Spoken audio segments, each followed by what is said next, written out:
The Best Nest by P.D. Eastman. Mr. Bird was happy. He was so happy he had to sing.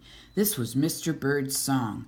I love my house, I love my nest. In all the world, my nest is best.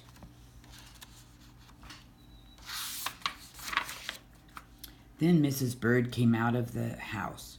It's not the best nest, she said. He looked so sad. I'm tired of this old place, said Mrs. Bird. I hate it. Let's look for a new place right now. She's kind of bossy. So they left the old place to look for a new one. This place looks nice, said Mr. Bird. Let's move in here. Right there. But somebody else had moved in, one of Grandma's raccoons. So they looked at another house. This one looks nice, said Mr. Bird, and there's nobody in it. You're wrong, said Mrs. Bird. This house belongs to a foot. So they went on looking. I like this one, said Mr. Bird. It has a pretty red flag on the roof. I've always wanted a house with a flag, said Mrs. Bird. Maybe this place will be all right. What is this? It looks like a mailbox, doesn't it? But it was not all right. I guess I made a mistake, said Mr. Bird.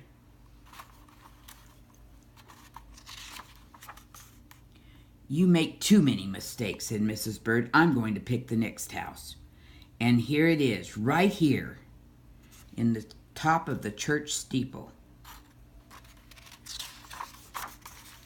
They flew in. They looked around. Isn't it too big? Asked Mr. Bird. I like this big place, said Mrs. Bird. This is the place to build our new nest. They went right to work. They needed many things to build this nest. First, they got some hay. There's the hay piles. They got some soda straws and broom straws. They got some sweater string.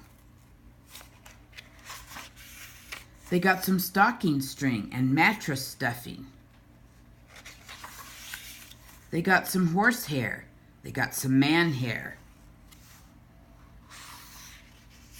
Soon they had all the hay, all the straw, all the string, all the stuffing, all the horsehair, and all the man hair they could carry. They took it all back to build their nest. They have a lot of stuff. Mr. and Mrs. Bird worked very hard. It took them the rest of the morning to finish their nest. This nest is really the best, said Mrs. Bird. I want to stay here forever.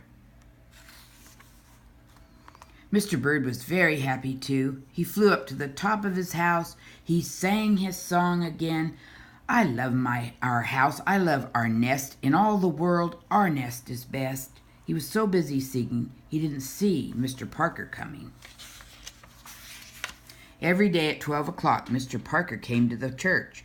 Mr. Parker came to pull a rope. The rope went up to the bird's new nest. The rope rang the big bell right under Mrs. Bird's nest. Look at that. Boing, boing, bong. It really rattled her nest.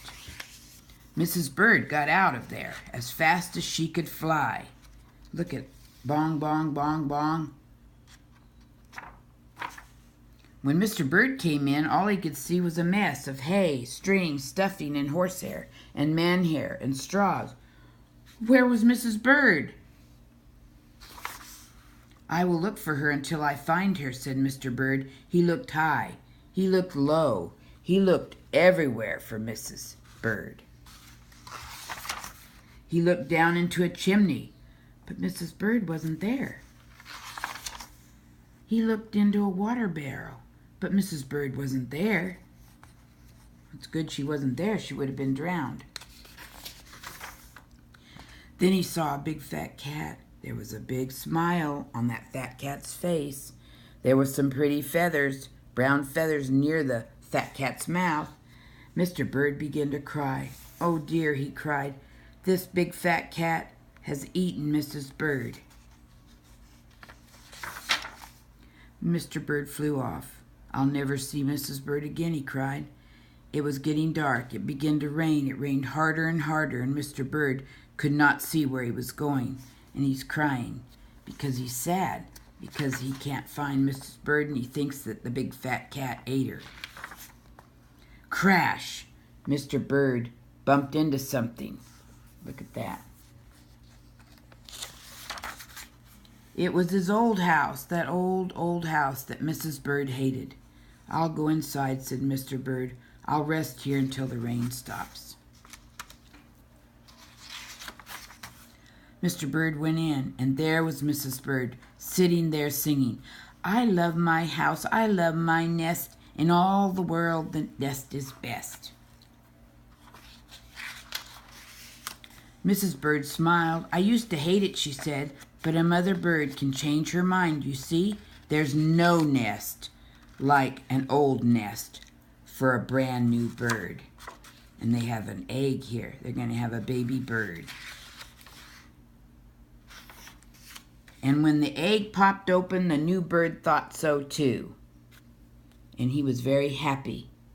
The moral of this story could be maybe we need to be content and happy with what we have and don't always look for something else. The end.